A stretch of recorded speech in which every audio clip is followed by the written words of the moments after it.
अस्सलाम वालेकुम नाजरीन د नन्ही ویلاګ سره زیم اجاز یوسفزئی کتونکو په نننی ویلاګ کې به زه د امریکای نو منتخب صدر ډونلډ ټرمپ د خارجه پالیسۍ ذکر کوم او په دغه خارجه پالیسۍ کې د جنوبي ایشیا لپاره او د پاکستان لپاره کوم ځای دی او د دې پالیسۍ په رڼا کې د تحریک انصاف د چیرمن عمران خان مستقبل څه دی په دې باندې به زه حقیقت پسندانه تجزیه تاسو ته وړاندې کوم کتونکو د ټولو نه اول چې کوم دی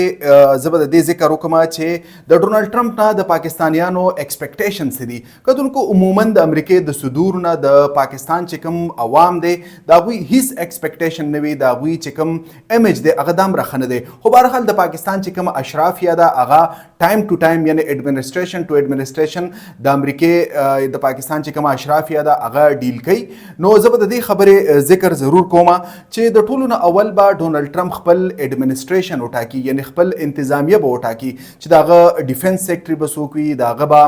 چې کوم دی خارجه سیکټری سوکي داغه به انډر سټیټ سیکټریز چې کوم دی د مختلفو خطو لپاره چې کوم د امریکای د صدر یا د سټیټ ډپارټمنټ چې کوم سیکټریان هغه به سوکوي نو اول چې کوم دی د ډونلډ ټرمپ انتظامیه به تشکیل شي د دې وروسته به هغه انتظامیه ډونلډ ټرمپ ته بریفینګ ورکړي د دنیا باره کې چې به په پلانې هته کې دا روان دي په پلانې هته کې دا روان دي په پلانې هته کې د امریکای مفادات دادي دته دا مفاداتو ته دا خطرات دي او څنګه به موږ خپل مفادات مخ په وړاندې بوزو کتونکو زه به راشم ډایرکټ پاکستان ته د پاکستان په اړه چې کوم متوقع د ډونلډ ټرمپ ټیم دی هغه به د پاکستان چې کوم سټیټس کو دا دغه تجزیه کی او دغه وروسته به ډونلډ ټرمپ ته راپورټ وړاندې کوي بریفینګ به ورکړي چې آیا په پاکستان کې څه سچویشن دی دا تاسو چې سوینه دا ټول حالات په چون کې ډونلډ ټرمپ صاحب ته پیش کیږي نو زه ځکه د دې خبرې ذکر کوم چې په پاکستان کې مختلف پاور هبز دي ډونلډ ټرمپ انتظامیه چې کوم دا متوقع تور د چا سره خبره کولی شي پای کې د ټولو نه اول د پاکستان چې کوم انکمبنٹ گورنمنٹ ته پاغه کې چې کوم سیاسي پارټي دي یعنی زه به ذکر وکم د میا نواز شریف صاحب سره شاید چې دا وی خبره وشي یا چې کوم دی آصف علي زرداری دی یا د پاکستان اسټابلیشمنت ته یعنی د پاکستان متعلق د امریکای چې کومه پالیسی وي اداغه د انفورسمنت ټایم راشي نو هغه به د دې پلیئر سره مذاکرات کوي داغه وروسته به چې کوم دی ډونلډ ټرمپ د امریکای مفاداتو د ګوري او پالیسی به تشکیل کوي زه به ذکر دا وکم چې ډونلډ ټرمپ په چره هم دا غلطي ونه چې موجوده حکومت چې کوم دی وزیر اعظم شهباز شریف صاحب چې ګورنمنت چې کوم دی د دې د غورځولو یا د نسکورولو کوشش په چریونه کې ځکه چې ډونلډ ټرمپ په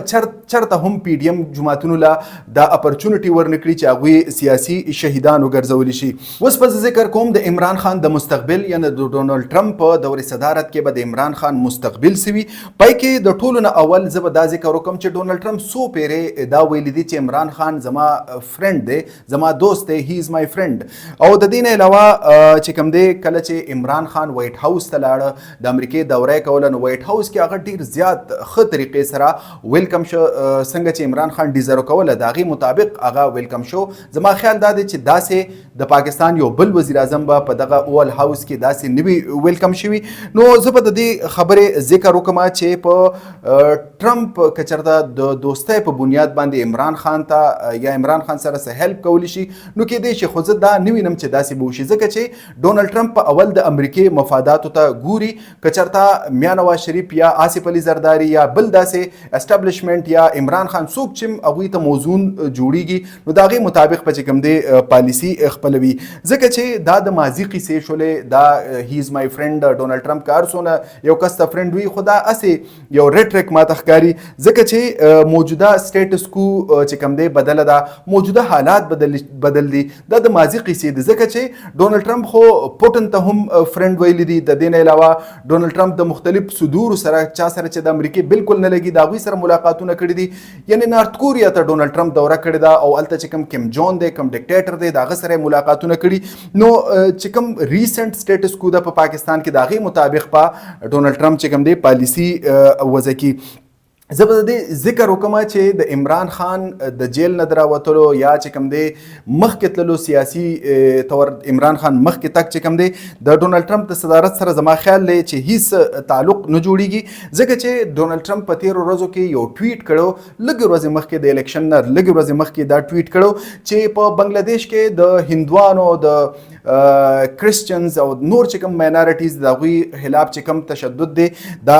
قابل قبول نه دی او د دې مذمت کړو او دی ویلو چې زه به د انډیا سره خپل کوآپریشن چې کوم دی دا برقرار ساتم او نریندر مودي زما دوست دی. په دې ټول سیناریو کې چې کوم دی کې الیکشن کمپین او داغه ټویټس پای کې چرته هم د عمران خان ذکر نشته. نو زما خیال دا دی چې ډونلډ ټرمپ ته به خپلو پلویانو یا داغه چې کوم اسسټنټس دي هغوی به ضرور بریفینګ ورکړي د الیکشن نه مخکې به هم د پاکستان په حالاتو هغه ته بریفینګ ورکړو چې په پاکستان کې داسې ډایرکټ ګوتې وهل یا په پاکستان په اړه داسې بیان مه ورکوه چې هغه د امریکې د مفاداتو دپاره چې کوم دی زیانمن ثابت شي. د دې نه علاوه عمران خان د دې خبرې بار بار ذکر کوي چې هغه به د پاکستانی قانون او د عدالتونو په ذریعہ د بری کیږي او د جیل نه به بهر راوځي. دا په مستقبل کې څنګه کیږي د دې باره کې مونږ هیڅ نشو ویلی. د دې نه علاوه زه به دا ذکر وکړم چې د ډونلډ ټرمپ د ټولو نه لوی کاونټر اپارټ چې کوم دی په ټوله دنیا کې چین هغه چې کوم دی ګرځولی دی چې چین باره کې هغه په تیر دور حکومت کې هم ډېر سخت بیانونه او سختې پالیسۍ خپلې کړې وې بلکې اوسني کمپین کې هم دا ویلو چې د چین باره کې به سختې پالیسۍ ډونلډ ټرمپ خپلوي او دی هم ویلو چې د چینی پروډکټس چې کوم دی چینی سامانونه چې کوم امریکې ته ځي په هغې به 60% پورې امپورټ ډیوټي لګوي. نو دې نه دا ثابتېږي چې ډونلډ ټرمپ د راتګ نه مخکې د چین سره ښکرې جنګولي دي. د دې نه علاوه زه به ذکر وکړم چې د ډونلډ ټرمپ په تیر دور حکومت کې دا هغه چې کوم د جنوبي ایشیا او د سنټرل ایشیا لپاره چې کوم اسسټنټ سټیټ سیکرټري وه ایلس ویلز دا یو زنانه وه هغې دا ویلو چې چین چې څونه په بي آر ای کې انویسټمنټ کې یا په سی پیک کې چې کوم انویسټمنټ کې د دې په ځای دی دغې ملکونو له ریلیف ورکړي په قرضو کې د ریلیف ورکړي او نور چې کوم اسانۍ دې ورته ورکړي. نو انډایرکټلی ایلس ویلز چې کوم وه هغې د چین سی پیک منصوبه او د دې نه علاوه بي آر ای منصوبه هغه ټارګټ کړې وه. یعنی نه صرف د ډونلډ ټرمپ بلکې اوس چې کوم حکومت دی د بایډن په دې کې هم داسې ښکاري د هغوی د ځینو بیانونو نه چې هغوی د بي آر ای یا د سی پیک غوندې پروجیکټو خلاف ډېر په حق کې نه دي او د دې خلاف دي. په آخر کې به زه خپله تجزیه په دې باندې کنکلوډ کړم چې ډونلډ ټرمپ څنګه په اقتدار کې راشي یعنی په 20 جنوري باندې هغه حلب پورته کړي نو هغه به ډایرکټ چې کوم دی د امریکې مفاداتو چې کوم دی خیال به ساتي او دا به نه کوي چې آیا د عمران خان څه مفادات دي د پاکستان څه مفادات دي د چین څه مفادات دي او به ډایرکټ امریکې مفادات په خیال کې ساتي. نو کتونکو زما تاسو ته دا عرض دی چې د ډونلډ ټرمپ نه دا نه لوی ایکسپیکټیشن ساتل نه دي پکار هغه به د امریکې انټرست ته ګوري او چې کوم دی د دې نه علاوه د خان صاحب به څه مستقبل وي یا چې کوم دی